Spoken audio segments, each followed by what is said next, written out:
यहाँ कहता है, अल्लाह फरमाता है, ए महबूब आप उसे डराए न डराए बराबर है, तो तेरे नबी को अल्लाह ने भेजा ही क्यों? ये दो एतराज यहूदियों ने, आज भी आप अगर नेट को आप रिसर्च करेंगे, आप देखेंगे तो आपको मिलेगा कि यहूदी लोग इस पर एतराज करते हैं और उनकी जमात में से किसी ने भी इस एतराज का जवाब नहीं दिया जी। आप मौलाना अशरफ अली थानवी के तर्जमे को देखें तो यही है, बेशक जिन लोगों ने कुफ्र किया वो मोमिन नहीं हो सकते। मौलाना अबुल उला मौदूदी के तर्जमे को देखेंगे तो वो भी यही तर्जमा किया है।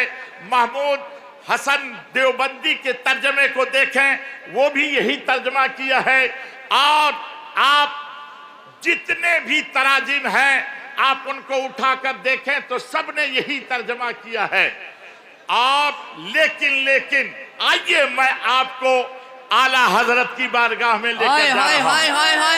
आइए इमाम अहमद रजा की बारगाह में लेकर जा रहा हूं। आला हजरत ने जो तर्जमा किया है, खुदा की कसम इन यहूदियों का जवाब आपने पहले ही अता फरमा दिया है।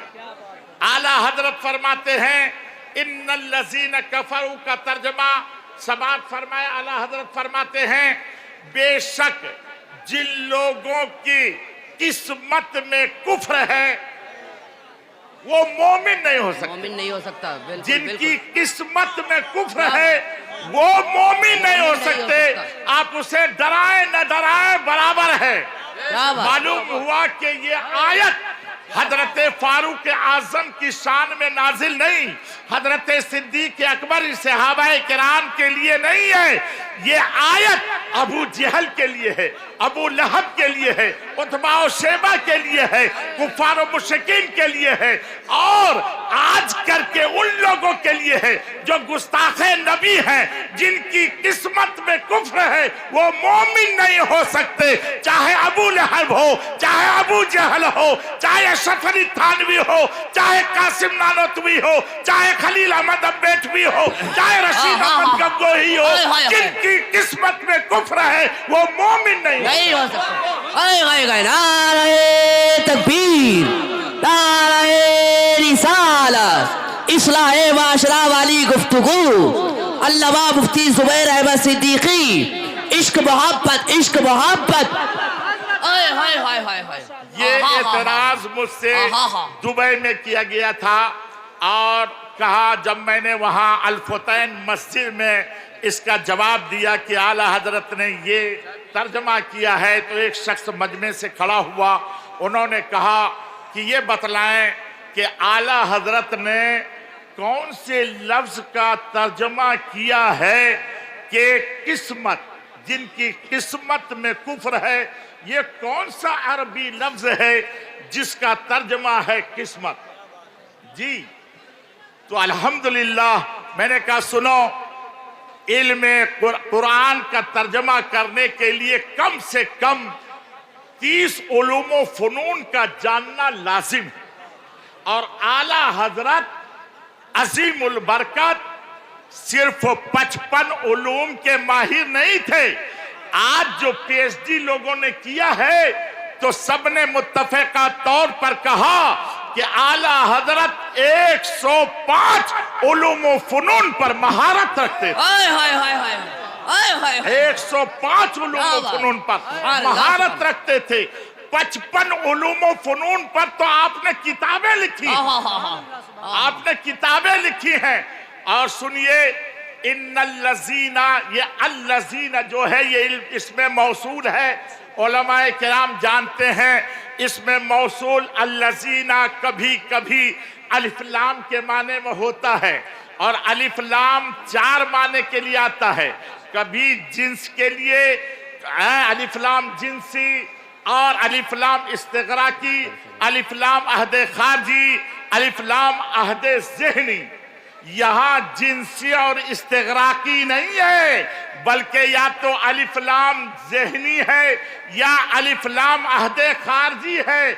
चाहे अल्फलाम अहदे खारजी मानो, चाहे जहनी मानो, इसी अहदे खारजी में अबू जहल और अबू लहब और उतबा और शेबा है, और अहदे जहनी में या शफरी थानवी या कासिम नानोतवी ये होने वाले गुस्ताखे रसूल हैं। और इसी जहनी और खारजी में किस्मत छुपा हुआ है। जिस अहदे जहनी और अहदे खारजी का माना किस्मत है, वो अल्लज़ी का माना है। ये आला हजरत ने जो किस्मत का तर्जमा किया है ऐसे ही नहीं किया है, बल्कि इन्नल्लज़ीना, वो जो अल्लज़ीना है और वो उसकी तरफ किस्मत की तरफ इशारा करके बता दिया कि यहाँ अलिफ लाम या तो अहदे खारजी है या अहदे ज़हनी है। अल्लाह अकबर। आला हजरत को आला हजरत ऐसे ही नहीं कहा गया है, ऐसे ही नहीं कहा गया है। मेरे मोहतरम दोस्त, लोगों ने हर तरीके से आपको जांचा और परखा, और सिर्फ यही के लोग नहीं, हरम शरीफ वाले भी, पूरी दुनिया के लोग आपके इल्म से इस्तेफादा करने के बाद मजबूर होकर कहा कि इस दौर में तो सब हजरत हैं, लेकिन इमाम अहमद रजा आला हजरत है। हाय हाय हाय हाय। इमाम अहमद रजा आला हजरत हैं। और याद रखिए कि ये जो उलमाए किराम हैं, हकीकत में यही अल्लाह के बरगुज़ीदा बंदे हैं। बेशक बेशक, यही अल्लाह के बरगुज़ीदा बंदे हैं। और जो अल्लाह का बरगुज़ीदा बंदा होता है उसको आप अपनी तरह मत समझिए, अपनी तरह मत समझिए कि ये हमारी तरह है। उनके हाथ को, उनके पांव को, उनकी आंखों को देखकर ये मत समझिए कि हमारी तरह है, बल्कि ये जो अल्लाह का खास बंदा होता है, अल्लाह का वली होता है, जो अल्लाह का फरमा बरदार होता है, हाथ तो उनका होता है लेकिन उसमें जो ताकत और कुव्वत होती है वो खुदा की होती है। पाँव उनका होता है लेकिन उसमें जो ताकत होती है वो खुदा की होती है। जबान उनकी होती है लेकिन बोली खुदा का होता है। और मेरे मोहतरम दोस्त, जो अल्लाह वाले कह देते हैं, अल्लाह तबारक व तआला उसे पूरा फरमा देता है। आमीन। अल्लाह उसे पूरा फरमा देता है। हजरत जुनैद बगदादी रहमतुल्लाह ताला अलैह के पास एक शख्स आया था और उसने अर्ज किया था, हुजूर मेरी बेटी की शादी है, मतलब यह है कि कुछ आप मदद कर दीजिए। आपने इरशाद फरमाया, अच्छा जाओ ऐसा करो कि एक मिट्टी ले आओ। वो शख्स गया, इतना बड़ा ढेला लेके चलाया, इतना बड़ा ढेला। ढेला समझते हैं आप लोग? अरे बोलिए बोलिए बोलिए, समझते हैं ना ढेला? ये बरसात के दिनों में जब आंगन गहरी हो जाती है पानी की वजह से, तो हमारी माँ और बहनें खेतों से मिट्टी ला करके उस घर को, उस आंगन को भरती है कि नहीं भरती है? अच्छा, जब खेत वाला उस माँ बहन को दौड़ाता है तो आपने माँ बहन को बर्तन छोड़कर भागते हुए देखा? अरे बोलिए ना, देखा है कि नहीं देखा? देखा है ना। एक बात बतलाइए, दूसरे की जमीन बगैर इजाजत के वहां से मिट्टी लाकर अपने आंगन को भरना ये जायज है? हमारी माँ और बहन सुन रही है, बहुत दूर से आई हो तुम लोग, जरा मसला सुनो। बगैर इजाजत के दूसरे की जमीन से मिट्टी लाकर अपने आंगन को भरना जायज नहीं है। चलिए वो तो बेवकूफ कौम है, लेकिन आप तो उनके बाप हैं, आप तो उनके भाई हैं, आप तो उनके बेटे हैं। आपने उनको देखा कि वो बगैर इजाजत के दूसरे की जमीन ला रही, मिट्टी ला रही है, आप मना नहीं कर सकते। आप नहीं कर सकते कि दूसरे की मिट्टी मत लाओ, अगर लाओगी तो मेरे घर से बरकत चली जाएगी। आप नहीं कर सकते हैं। मेरे दोस्त, याद रखिए कि हरगिज हरगिज न कहें, हरगिज हरगिज कहें, और आप हरगिज हरगिज उसको छूट मत दें, बल्कि आप उनको ताकीद करें कि दूसरे की जमीन लाकर, मिट्टी, जमीन से मिट्टी लाकर अपने घर को न भरे, अपने आंगन को न भरे। अल्लाह अगर तौफीक दे तो अपनी जमीन खरीद करके आप और उससे मिट्टी कटवा कर आप जो है भरवाएं, या खरीद कर मिट्टी भरवाएं, लेकिन दूसरे की बगैर इजाजत के न लें। हमारी माँ और बहन यहां मौजूद हैं, एक बात मैं उनसे कह दूं, हमारी माँ और बहन याद रखिएगा, आपकी आदत है बगैर इजाजत के किसी के कुछ ले लेना। बगैर इजाजत के जैसे मिट्टी लेना जायज नहीं है, ऐसे ही कोई चीज भी किसी की बगैर इजाजत के लिए लेना जायज नहीं है। और सिर्फ औरतों के लिए नहीं, मर्दों के लिए भी यही हुक्म है, आपके लिए भी यही हुक्म है कि बगैर इजाजत के आप किसी की कोई चीज ना लें। और मेरे मोहतरम दोस्त, वो शख्स ने वो ढेला लाया और लाने के बाद हजरत जुनैद बगदादी को दे दिया। हजरत जुनैद बगदादी ने क्या किया, उसके सामने में उस ढेले पर जोर से अलहम्दो शरीफ वला दालिन तक पढ़कर आपने उसमें फूंका, और जैसे ही फूंका तो वो ढेला सोने का हो गया, वो ढेला सोने का हो गया। तो हजरत जुनैद बगदादी ने दिया, कहा जाओ बेटा इसको बेचकर अपनी बेटी की शादी कर ले। अच्छा, थोड़ी देर के लिए सोचिए कि उस आदमी के दिल में ये ख्याल तो पैदा हुआ होगा कि हमको क्या मालूम कि ये ढेला सोने का हो जाएगा, वरना वो इतना बड़ा ढेला लाता कि इतना बड़ा चकड़ी लेके चले आता। लेकिन उसको मालूम नहीं था। फिर दिल को तसल्ली दिया कि कोई बात नहीं है, हजरत ने जो सूरा पढ़ करके फूंका है वो तो हमको खुद ही याद है, हजरत ने जो फूंका है तो मैं भी अब सोना बना लूंगा। चुनांचे वो अब घर गया, अपनी बीवी से कहा कि जरा लो ये सोने को बेचो और अपनी बेटी की शादी धूम से करो। अपनी बेटी की शादी लड़का बैठ इधर सुनो, क्या कहा, अपने बेटी की शादी ये सोना बेचकर धूम से करो। एक बात बतलाइए, धूम से शादी करने का मतलब समझते हैं आप लोग? अरे धूम से शादी करने का मतलब समझते हैं?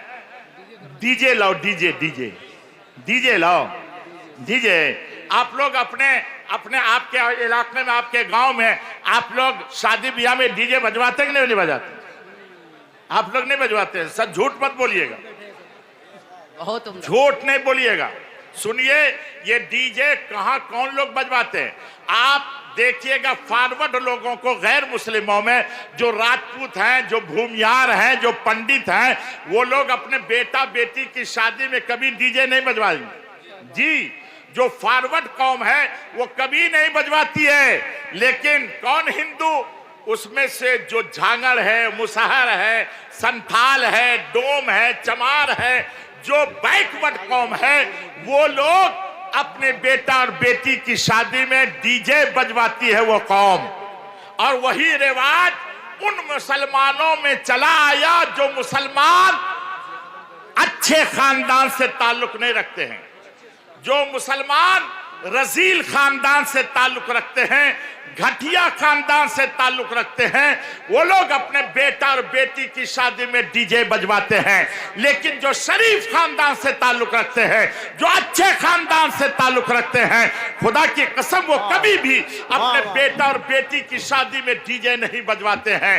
डीजे वो लोग बजवाते हैं जो जलील कौम से ताल्लुक रखते हैं, जो जलील खानदान से ताल्लुक रखते हैं। इसलिए कोई मुसलमान अगर अपने बेटा और बेटी की शादी में डीजे बजवाता है तो हम लोग समझ जाते हैं कि ये शरीफ खानदान का मालूम नहीं होता है, अच्छे खानदान का मालूम नहीं होता है। मेरे दोस्त, इसलिए याद रखिएगा कि जो शरीफ खानदान का नहीं होगा वही डीजे बजवाएगा। आज के बाद से आप तय कर लीजिए कि हम रजील खानदान के नहीं हैं, हम शरीफ खानदान के हैं। इसलिए अपने बेटा और बेटी की शादी में कभी भी डीजे नहीं बजवाएंगे। और याद रखिएगा, डीजे न कल जायज था, न आज जायज है, न कयामत तक जायज होगा। और बरेली शरीफ से तो इस मर्तबा ऐलान हो गया है, डीजे में आप नाद भी नहीं सुन सकते हैं। डीजे में आप नाद भी मत सुनिए। इसलिए कि अगर डीजे में नाच सुनिएगा तो आपका जिस्म थरकने लगेगा, और जिसकी वजह से मना किया गया है उसकी वजह यही है कि आदमी जैसे ही डीजे की आवाज को सुनता है कि वो थरकना शुरू कर देता है। इसलिए डीजे में नाद भी नहीं। अगर आप 12 रबीउल अव्वल शरीफ को जुलूस निकालते हैं तो डीजे हरगिज़ न निकालें। हमने पूर्णिया में मना किया और अल्हम्दुलिल्लाह लाखों का मजमा होता है जुलूस में, लेकिन कोई डीजे लेकर नहीं जाता है। इसलिए आप हजरात भी डीजे न अपने घर में रखें, न शादियों में इस्तेमाल करें, और न कहीं नात वगैरह में डीजे इस्तेमाल करें। मैं उलमा से आपसे हाथ जोड़कर अर्ज करूंगा कि आप इस मसले को हर गांव में पहुंचाएं, हर महफिल में इसका तज़किरा करें, ताकि लोग इस नाजायज काम से बच जाएं। और एक बात और भी कहूंगा, जब शादी की बात आ गई है तो ए प्यारे सुनो, यहां बहुत दूर दूर से लोग आए हैं। शादी में इमाम साहब निकाह पढ़ाते हैं, शादी में इमाम साहब निकाह पढ़ाते हैं। निकाह पढ़ाने का पैसा लिया जाता है हर गांव में। जब लिया जाता है तो आपके यहाँ का क्या माहौल है मुझे नहीं मालूम, लेकिन हर जगह का आज माहौल ये बन गया है कि निकाह खानी का पैसा जब लेते हैं तो इमाम साहब को 500 1000 देकर बाकी मस्जिद में लगा देते हैं, या मदरसे में दे देते हैं और कहते हैं कि बाकी मदरसे और मस्जिद का है। सुनिए, फतवा ये है, बरेली शरीफ का भी फतवा यही है, और मुबारकपुर शफिया के भी फतवा यही है, जामे नईमिया का भी फतवा यही है, पाकिस्तान के उलमा का भी फतवा यही है, और मैंने अपनी किताब फतवाए सीमांचल में भी इसको लिखा है, जो 650 सफ़हात के हैं, और तमाम मुफ्तियान किराम के फतवों को इस सिलसिले में मैंने जमा कर दिया है कि निकाह खानी का पैसा मस्जिद में लगाना जायज नहीं, मदरसे में लगाना जायज नहीं। निकाह खानी का पैसे का मुस्तहिक इमाम होता, इमाम जो निकाह पढ़ाता है वो होता है। हरगिज हरगिज आप निकाह खानी का पैसा मस्जिद और मदरसे में नहीं लगा सकते। नारे रिसालत उलमाए अहले सुन्नत तालीमी कॉन्फ्रेंस हज़रत अल्लामा मुफ्ती ज़ुबैर आलम मिसबाही, नारे तकबीर, सुभान अल्लाह। ये ईमान, ये नाज, ये जो है अक़्द खानी का पैसा, निकाह खानी का पैसा, इसका हकदार सिर्फ और सिर्फ इमाम है। और बाद लोग ये कहते हैं हमने इमाम को रखने से पहले ये शर्त लगा दी है कि निकाह खानी का जो भी पैसा होगा उसमें से 1000 आपको देंगे, और बाकी जो है 4000 5000 जो भी मिलेगा उसको मस्जिद में लगा देंगे। ये शर्त लगा देता है तो उलमा फरमाते हैं ये शर्त बातिल है, बातिल है, ये शर्त बातिल है, ये शर्त लगाना जायज नहीं है। उसका मुस्तहिक सिर्फ और सिर्फ निकाह खां इमाम साहिब हैं। इसलिए ये पैसा आज के बाद से ए मुतवल्लियों, ए सदर और सेक्रेटरियों, याद रखो, अगर आज से पहले तुमने उनके पैसे को ले लिया है तो फतवा यह है कि उन पैसे को लौटाओ, या फिर उन पैसे को लौटाओ, या फिर इमाम से माफी मांगो। जब तक नहीं मांगोगे वो माफ नहीं करेगा, कयामत के दिन तुमसे पूछा जाएगा, पूछा जाएगा। इसलिए आज के बाद से तय करो कि हम उसको देंगे। अरे बड़ा अफसोस आता है, एक तो इमाम की तनख्वाह 7000 8000, इससे जायद नहीं है, और फिर इमाम से एक वही आमदनी है निकाह खानी का, और कौन सी आमदनी है, लेकिन उसमें भी कतर भी उन्हें शुरू कर देते हैं और आप नाजायज काम करना शुरू कर देते हैं। इसलिए मस्जिद में वो पैसा लगाना जायज नहीं, और मदरसे में भी वो पैसा लगाना जायज नहीं। अल्लाह तबारक व तआला हमारे तमाम सदर, सेक्रेटरी और मुतवल्लिया ने मस्जिद को इसकी तौफीक अता फरमाए, आमीन सुम्मा आमीन।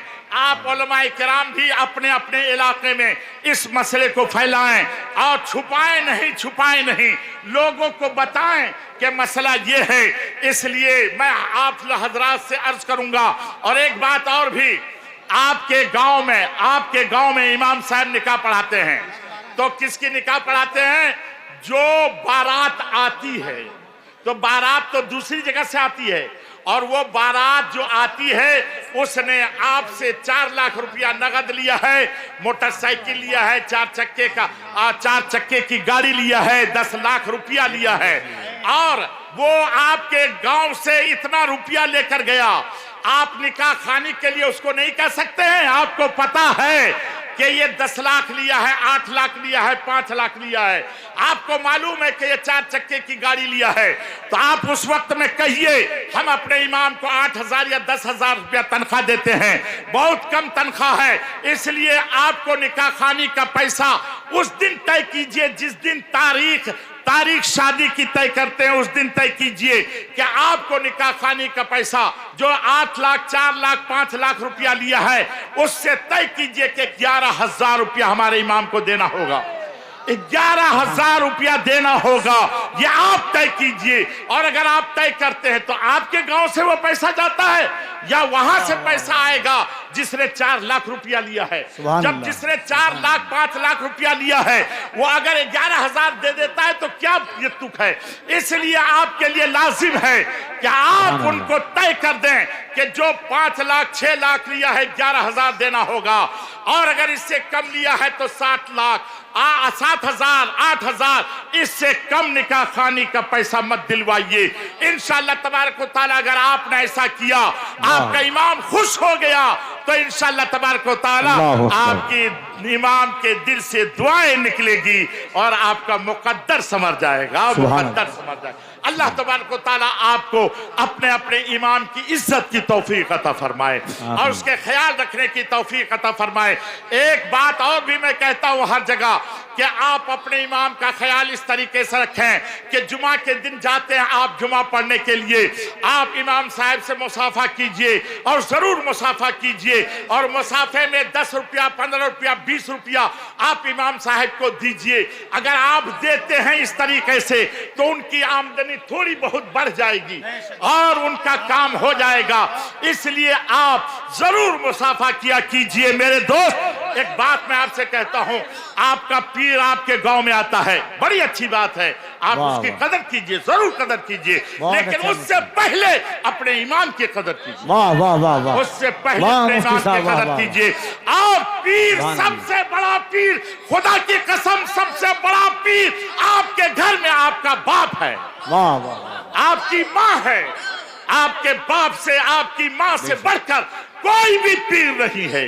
अगर आपकी माँ जैसो तो सही, तुम्हारी माँ दूसरे के घर में बर्तन मांजती है, दूसरे के घर में झाड़ू देती है, और तू अपने माँ को 10 रुपया नहीं दे सकता, अपने पीर के मुसाफा में 100 रुपया देता है। खुदा की कसम, अगर तूने अपनी माँ को रुलाया है और तूने अपने पीर को खुश करने की कोशिश की है तो तेरा पीर भी खुश नहीं हो सकता, बल्कि अगर तू अपने माँ बाप को रुलाएगा तो तेरे अल्लाह उनके रसूल भी तुमसे खुश नहीं हो सकते हैं। बेशक, क्या बात है। इसलिए अपनी माँ और बाप को पहले खुश करो। माँ बाप का मकाम क्या है मैं तो उतने तफसील में नहीं जाता, सिर्फ इतना सुनो नौजवानों, इतना सुनो, ये धरती से पूछो, जमीन से पूछो, ए जमीन तू रहमतों का बिछौना क्यों बनी हुई है, तो जमीन कहेगी कि रब की रजा के लिए। आसमान तू रहमतों का शामियाना क्यों बना हुआ है, रब की रजा के लिए। ए सूरज तू निकल क्यों रहा है, रब की रजा के लिए। ए चांद तू चमक क्यों रहा है, रब की रजा के लिए। ए पानी तू बरस क्यों रहा है, रब की रजा के लिए। ए हजरत आदम अलैहिस्सलाम आप 300 बरस रोते क्यों रहे, कहेंगे रब की रजा के लिए। ए हजरत इब्राहिम अलैहिस्सलाम आप आग में क्यों चले गए, कहेंगे रब की रजा के लिए। ए हजरत इस्माइल अलैहिस्सलाम आपके बाप हजरत इब्राहिम खलील ने चाकू आपके हुल्कुन पर रख दिया है, आपके आंखों में आंसू क्यों नहीं है, कहेंगे रब की रजा के लिए। ए इमाम हुसैन मैदान करबला में आपका जवान बेटा हजरत अली असगर की लाश तड़प रही है और यजीदी घोड़े उसे रोंद रहे हैं, आप आप उसे अपने आंखों से देख रहे हैं, लेकिन इमाम हुसैन की आंखों में आंसू नहीं है। पूछा आंसू क्यों नहीं है, तो कहेंगे रब की रजा के लिए। 6 महीने का बच्चा हजरत अली असगर, एक तीर ने उनकी जिंदगी को तमाम कर दिया है। इमाम हुसैन की आंखों को देखो तो आंखें बोल रही हैं इन्ना लिल्लाहि व इन्ना इलैहि राजिऊन, लेकिन आंखों में आंसू नहीं है। पूछा हुसैन से आंखों में आंसू क्यों नहीं है, कहेंगे रब की रजा के लिए। हजरत अब्बास अलमबरदार इमाम हुसैन के सौतेले भाई, उनके बाजू को काट दिया गया, दूसरे बाजू को भी काट दिया गया, पूरे जिस्म को तीरों से की बारिश से छलनी कर दिया गया है और इमाम हुसैन देख रहे हैं, लेकिन आंखों में आंसू नहीं है। पूछा हुसैन से आंखों में आंसू क्यों नहीं है, कहेंगे रब की रजा, रब की रजा। सारी कायनात से पूछो, सब कहेंगे रब की रजा, रब की रजा, रब की रजा। रब से पूछो तो रब कहेगा मुझको तो मेरे मुस्तफा की रजा चाहिए, मुझको तो मेरे मुस्तफा की रजा चाहिए। आओ आओ नबी से पूछते हैं। नौजवानों सुनो, आओ नबी से पूछो या रसूल अल्लाह आपकी रजा किस में है, तो नबी इरशाद फरमाते हैं अगर तेरी माँ राजी है तो मैं राजी हो जाऊंगा, और जिससे मैं राजी हो जाऊं उससे खुदा राजी हो जाता है।